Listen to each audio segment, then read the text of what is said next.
amigos, ¿cómo están? Yo soy Rosemary Bimdescona. Esto es Lingüística para Todos. Sigo explicando este trabajo sobre la morfología tonal del potencial en el dishke o zapoteco cuateco. Y esta es mi perrita y está asustada porque Nguzi está tronando. Nguzi es un nombre en cuateco para cosillo, el rayo. Bueno, Nguzi slagi, eso quiere decir cosillo está gritando va a llover. De hecho ya está lloviendo, creo.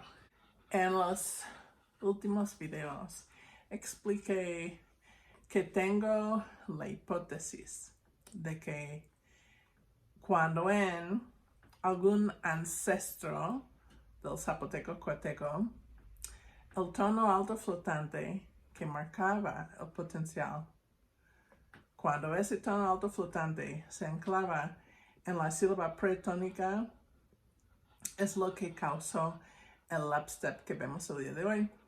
Y cuando se enclava en una sílaba de la raíz verbal, la tónica o la postónica,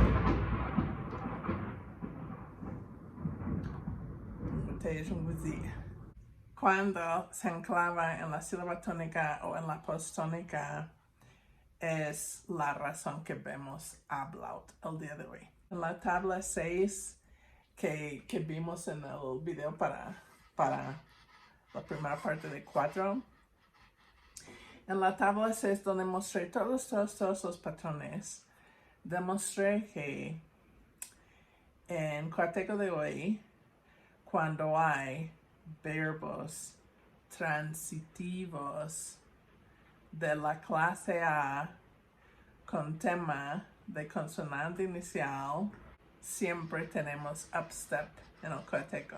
Entonces, es quizás el patrón más regular en toda esa tabla, que todos los temas de consonante inicial transitivos en la clase A tienen upstep el día de hoy.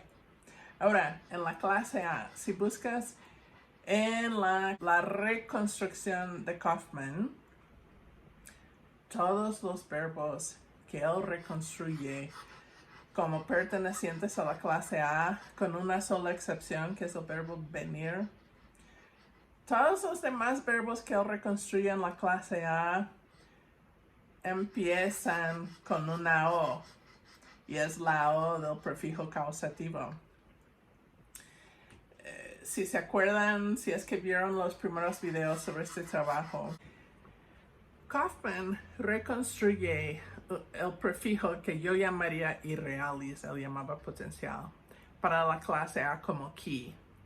Pero según las mismas reglas que da Kaufman, una I tiene que elidirse antes de una O. Pero casi todos los verbos menos uno que él reconstruye en la clase A empiezan con O. Fíjense, aún el verbo venir empezaba en una vocal, no me acuerdo si es I o si es E, pero es una de esas. Y según unas reglas que propuso Kaufman, la I no es que solamente tenía que elidirse antes de O, pero antes de cualquier otra vocal.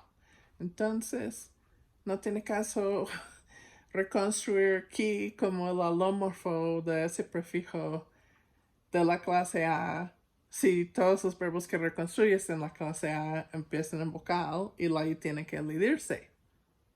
¿Sí? Entonces, no realmente tiene caso reconstruir el prefijo como ki en una clase donde todos los temas verbales empiezan en O. Entonces, esto tiene dos posibles soluciones. Una solución es que quizás hay otros verbos que él no había reconstruido como verbos de la clase A, pero que sí eran de la clase A y que no todos empezaron en O. Y la otra posibilidad es que este prefijo irrealis en la clase A nunca era aquí. Sí, y de hecho voy a adoptar ambas soluciones. Oigan, ¿eso lo entendieron? ¿Estaban poniendo atención? O ya se estaban distrayendo? Lo dije 2 veces, pero lo voy a decir una tercera vez. Kaufman, como vimos en otro video, pero es tan importante que lo voy a resaltar repitiéndolo aquí. Kaufman reconstruyó dos prefijos para la categoría que él llamaba potencial, pero que yo llamo irrealis. Kaufman reconstruyó un prefijo key para las clases A y B y reconstruyó un prefijo semejante pero que no tenía ninguna vocal, la pura K, para las clases C y D, ¿sí? Ahora, en la reconstrucción de proto-zapoteco y proto-zapotecano, Kaufman reconstruyó en la clase A puros verbos con tema de vocal inicial. Y en todititos los casos menos uno, esa vocal era O, el prefijo causativo. Kaufman propuso que cuando tenías una secuencia de dos vocales, podemos llamarlo vocal 1 y vocal 2, ¿sí? Que si tú juntabas un morfema que termina en vocal con otro morfema que comienza en vocal, eso iba a crear una secuencia de dos vocales. Y Kaufman propuso que siempre en este caso una de las dos vocales se va a elidir. Y él propuso que a veces sería la primera vocal, a veces sería la segunda, pero que todo eso dependía de cuáles vocales eran. Y él propuso que la I, que es la vocal que él reconstruyó en este prefijo, que la I era la vocal más débil o propensa a perderse, y que él mismo dijo que la I se perdería antes de cualquier otra vocal. Entonces, díganme a mí, si en la clase A reconstruyó puros verbos que comienzan en vocal y reconstruyó un prefijo en esa clase que termina en I, ¿cuál es el punto de reconstruir un prefijo aquí si 100% de las veces la I se va a perder? Por eso yo no creo que fue I, creo que fue la por acá. A ver, yo en mis clases, en mis videos, en mi trabajo, en mis asesorías con alumnos, en mi vida profesional, yo trato de ir explicándoles cosas que creo que se deben explicar, pero que no siempre nos explican nuestros maestros, ¿no? Porque muchas veces los maestros tenemos como la tarea de enseñarles tal teoría, tal concepto, tal terminología y no hay tiempo para más. Pero hay cosas que necesitan entender. Y esas cosas incluyen administración de tiempo, ética, la vida académica, aspectos psicológicos y sociales de la vida académica. Observemos algo, ¿no? Aquí yo estoy criticando esta idea, ¿no? De Kaufman, que él reconstruyó Key, pero no tiene sentido reconstruir Key en la clase A, porque todos los verbos que reconstruyó en la clase A tenían temas que iniciaban en vocal y la I se iba a perder. Alguien me puede estar inocentemente viendo diciendo, oh, ella está atacando la idea de Kaufman, ella tiene otras ideas. Yo no podría hacer nada de lo que hago. Jamás hubiera existido un solo video en esta serie y las otras series que tengo sobre lingüística si no fuera por Terence Kaufman. Él era mi mentor más importante. Y todo lo que yo hago en la lingüística, sobre lenguas zapotecas, en la reconstrucción de protolenguas zapotecanas, todo lo hago porque él me enseñó cómo hacerlo. Y mi papel es simplemente tomar todo lo que él dejó y tratar de ir mejorándolo. Sí. Cuando criticamos propuestas hechas por otros lingüistas, eso no tiene que ser personal. Sí. Estamos criticando ideas, no personas. Hay personas que tengo críticas sobre ellas y no necesariamente hacen mal trabajo como lingüistas. Sí. Y hay personas que me encantan, que creo que son súper amables y buenas personas. Y no me convencen muchas de sus propuestas en la lingüística. Son dos cosas distintas. Y yo no estoy diciendo con este key que tanto el de reconstruir key con puros verbos de vocal inicial. Él propuso esta regla de las vocales creo que en 1989. Y yo empecé a dudar de eso, de la elección de una vocal en secuencias vocálicas. Creo que empecé a dudar como más o menos por 2012. Yo empecé en 1996, entonces que me costó como 18 años cuestionarlo. Y hay otros que todavía no lo han cuestionado, no les han ocurrido. Nadie más ha propuesto que él está mal con esta propuesta sobre la edición de vocales. No es que esto fue un error obvio. Es que todo está muy complejo y a veces te cuesta años ver algo o décadas, ¿sí? En este mismo trabajo, en otro apartado, creo que 5.5.1, ahí voy a revelar como una gran novedad que es un problema que he estado pensando desde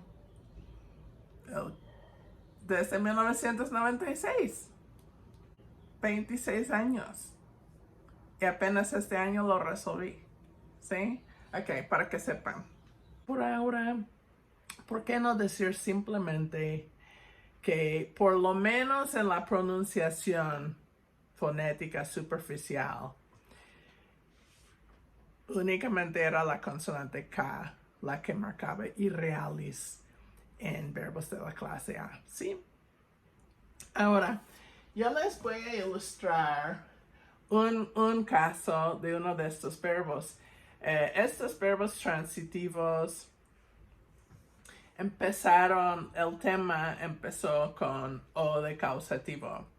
Y como vimos en otros videos, en algunos casos, este prefijo O de causativo pudo convertirse en la vocal tónica si la vocal inicial de la raíz se perdiera. Pero en los otros casos donde había una raíz verbal que empezó en una consonante y esa raíz verbal funcionó como base para el prefijo causativo, entonces esa O iba a estar en posición pretónica. Y eso es el caso que tenemos aquí. Entonces, todo esto quiere decir lo va a mojar. Es el verbo transitivo, causativo, mojarlo. Y se deriva del verbo intransitivo, mojarse. Aquí se reconstruye esta raíz verbal como katsa, y eso quiere decir mojarse.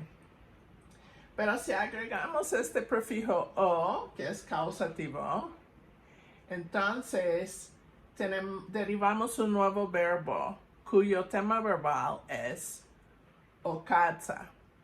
La O es pretónica, K es la sílaba tónica, Sa es la sílaba postónica.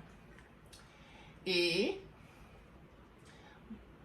muestro la pura K como el prefijo irrealis, ¿sí?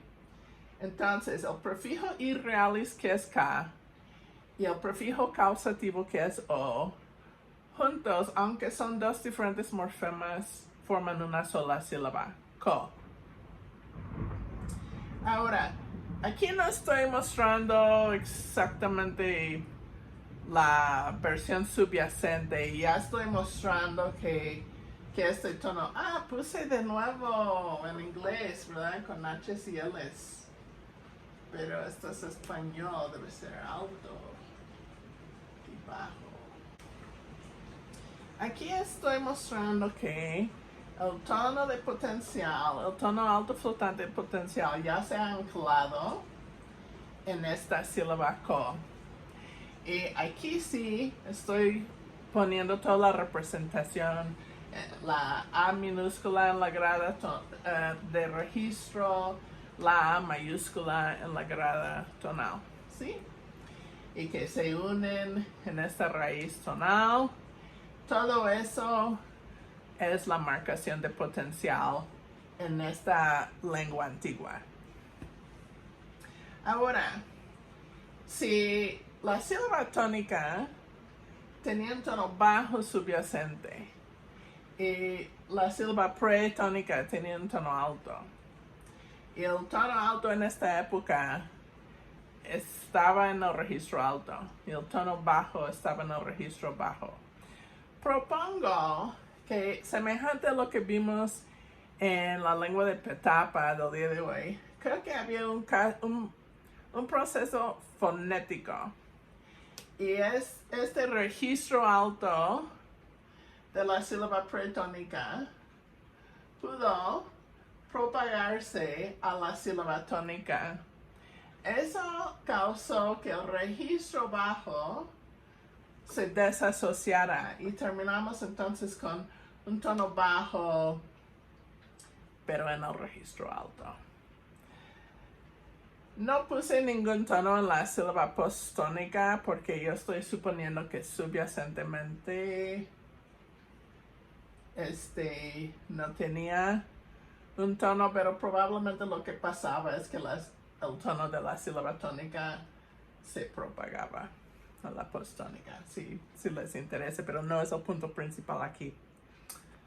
Ok, esto sería la forma antigua, la forma potencial de este verbo en la lengua antigua, que sería kokatsa. Kokatsa. Ok, esta sílaba pretónica ko hoy día es una W nada más. Probablemente se fue reduciendo en varios pasos, que ko, ku, gu, gua, wa. Hoy día quedó en wa. Wa es como la fusión de esta K y esta O. Entonces, antes la K era el morfema de irrealis y la O era el morfema de causativo. Pero esta W es como una combinación de ambos.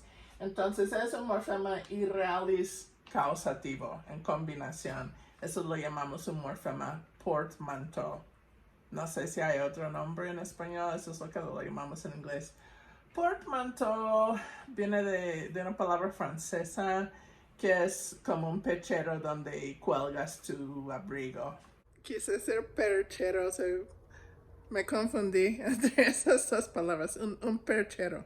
Y como en ese pechero ahí puedes colgar varias cosas, eso es la idea de un morfema portmanteau, que puedes colgar varios sentidos en quizás un solo sonido.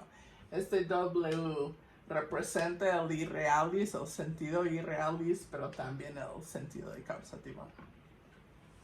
Bueno, y esta katsa, la K cambió a G, la tsa cambió probablemente primero a cha, a ya y últimamente a ya, que es el sonido que hay hoy. Y la A al final se perdió. Ok, entonces hoy día es Raj. ¿Sí? Ok, entonces, ¿qué tenemos aquí hoy? Tenemos un verbo que tiene un tono bajo, pero con un registro alto. Y aquí lo que está marcando potencial es nada más el registro alto. Ven lo que sobrevivió. Antes fue todo el tono alto en el registro alto lo que marcaba el potencial. Y nada más fue un efecto fonético. El hecho que el registro alto se propagó a la sílaba tónica. Pero hoy día hay residuos de esa propagación, porque en potencial este tono bajo se hace en el registro alto. Pero hoy día no hay ninguna sílaba pretónica, porque aquí tenemos W, no tenemos una vocal plena, la O. Y W no puede portar un tono. O sí podía portar un tono, ¿no? Entonces, ahora no hay ninguna sílaba pretónica para aportar ningún tono. Y ahora lo único que está marcando potencial es el registro alto. Vemos que algo que empezó como un proceso fonético y predecible termina como una nueva versión de ese morfema. Ya no es un alto flotante en la grada tonal o la grada de los nódulos de raíz tonal. Ahora quizás podrías hasta considerarlo. Una opción sería considerar que este registro alto es un elemento flotante en la lengua moderna y que está ahí en potencial y se ancla y se desasocia el registro bajo de la raíz verbal. Eso sería una opción. Pero yo considero que aquí normalmente tenemos un proceso productivo que podemos explicar como, hay que asociar este registro y desasociar este otro, porque yo creo que esto ya no es algo fonológicamente predecible, productivo. Yo creo que más que nada los hablantes de hoy están memorizando la pronunciación de la forma potencial del verbo tal cual con el registro alto. ¿Cómo esto llega a pasar? O sea, vemos aquí que en un principio el tono alto que marcaba el potencial en realidad se realizaba plenamente en la sílaba pretónica.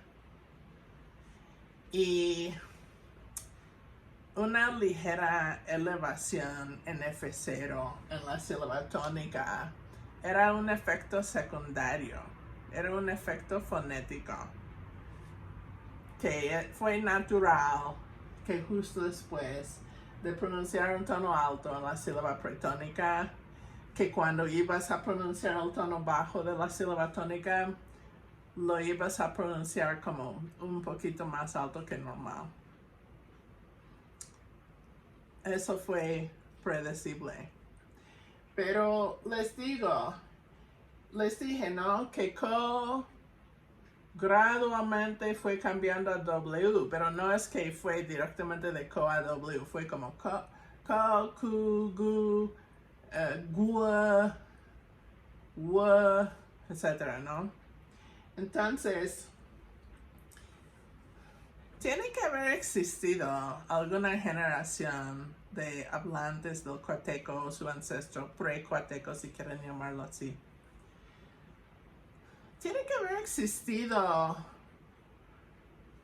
un grupo de personas que ellos cuando eran niños y aprendieron esta lengua como su primera lengua, aprendieron a pronunciar la forma potencial de este tipo de verbo con una sílaba pretónica, tipo gu, con tono alto, gu. Pero durante la vida de algunas de estas personas, la gente en la sociedad empezó a cambiar su pronunciación y empezaron a reducir gu a gu, nada más. Empezaron a pronunciar W en vez de una vocal. Y eso no es algo que pasó de un día a otro. No es que una noche fueron a dormir todavía pronunciando gu y a la otra mañana amanecieron diciendo gu. Claro que no.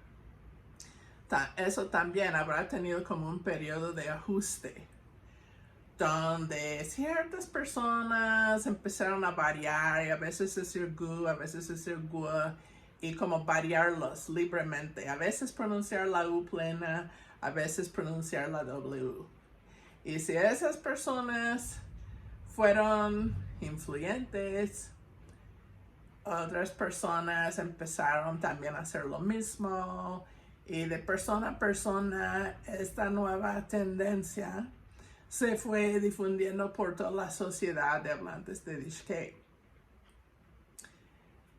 Y poco a poco la pronunciación con W se volvió más común, ¿no? Pero ahora, viendo que esto puede haber tardado, las primeras personas en hacer esta reducción de U a U,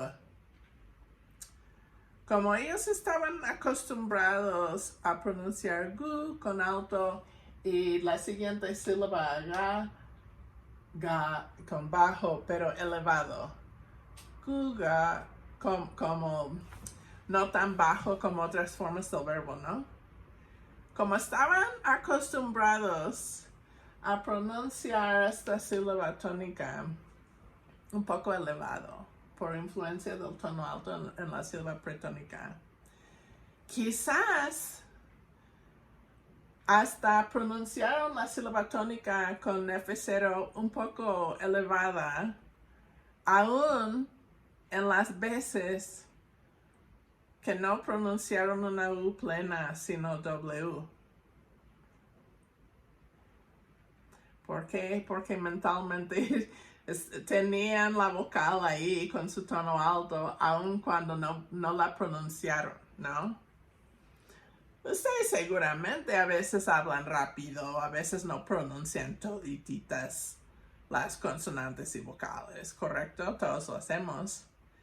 Pero si alguien te grabara, imaginemos, estás tomando pulque y quizás hablas un poco diferente que normal, pero graban tu voz y luego te ponen la grabación a ver qué dijiste.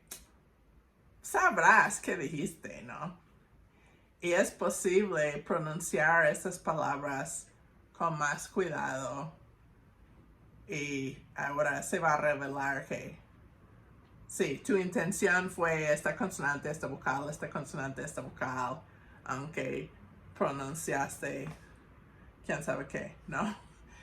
Ok, entonces, si ciertas personas podrían variar entre un prefijo gu y un prefijo gu,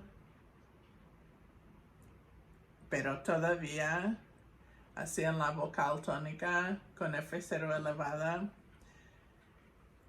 ¿Qué pasa cuando estas personas tienen niños que están adquiriendo la lengua y están escuchando a los adultos?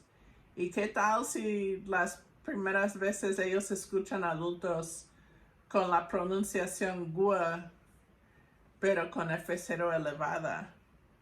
Ellos adquieren esa pronunciación, es como su input en la adquisición de su primera lengua. Y ellos aprenden la palabra con esa pronunciación como estándar, porque es lo que escucharon, ¿no? Ahora, alguien que adquiere la lengua con esta pronunciación de la forma potencial de un verbo así como mojarlo, me es difícil creer que están pasando todas las veces que conjugan este verbo por un proceso, que hay un registro alto flotante y hay que asociar eso y desasociar. Yo creo que lo que se explica mejor diciendo nada más, así es esta pronunciación, esta forma, así se pronuncia, y ellos adquieren esta forma así tal cual lo memorizan, ¿sí? Eso se llama un análisis palabra y paradigma. Hay diferentes perspectivas sobre la morfología. Y en el modelo palabra y paradigma es como una conjugación, por ejemplo, si estamos hablando de verbos. Y la idea es que escuchamos las diferentes formas de la paradigma en uso y vamos registrándolas hasta ya tener la colección completa de todas las formas conjugadas de un verbo y las memorizamos. Entonces, yo creo que aquí lo que está pasando es que las grabadoras digitales no han existido por mucho tiempo, pero los humanos somos una especie de grabadora. Vamos repitiendo palabras que aprendimos de nuestros papás y ellos estaban hablando palabras que escucharon de sus papás y ellos de sus papás y ellos de sus papás y etcétera, etcétera, desde siempre. Y claro, es como teléfono descompuesto que algunas cosas sí van cambiando. No es que la lengua deja de cambiar, pero preservamos en nuestra pronunciación de hoy residuos de cómo era la lengua antes. Y hasta la fecha, en el Cuateco, en los Cuatlanes, en algunos de los Usicha, la gente todavía está pronunciando los verbos transitivos de la clase A con tema de consonante inicial, con upstep en potencial. ¿Por qué? Porque sus tarabuelos lo hacían porque ellos tenían una sílaba pretónica con tono alto. ¿Sí? Última cosa que quiero mencionar. Yo dije que este patrón de upstep es súper regular, sin excepciones, en verbos transitivos con tema de consonante inicial de la clase A. Fíjense, aquí en la lengua antigua, el tema verbal, y acuérdense, el tema es la forma a la cual agregamos morfología flexiva. Aquí el prefijo flexivo es la pura K. La O es derivativo. Entonces, en realidad aquí, Okatsa fue el tema verbal. Eso no es de consonante inicial, eso es de vocal inicial. Pero este verbo en el Cuateco de hoy sí tiene un tema de consonante inicial. Porque ahora, yo dije, esta W es como una fusión del prefijo irrealis con el causativo. Y como es una doble realización, es como la realización del irrealis en los verbos causativos, ¿no? Cuando el prefijo causativo venía antes de una base con consonante inicial. Pues ya no hay una O que es parte del tema verbal. Esta W únicamente aparece en la forma irrealis potencial. Entonces, lo que era la base, que era la raíz del verbo intransitivo, hoy día es el tema al cual podemos agregar esta morfología flexiva. Entonces, este patrón sincrónicamente el día de hoy se encuentra en temas de consonante inicial de verbos transitivos de la clase A. Aunque históricamente estos verbos tenían temas que iniciaban en una vocal pretónica. Eso, yo creo que vamos a ver más detalles sobre eso en otros videos pronto, pero eso es todo por hoy. Hasta luego, buenas noches.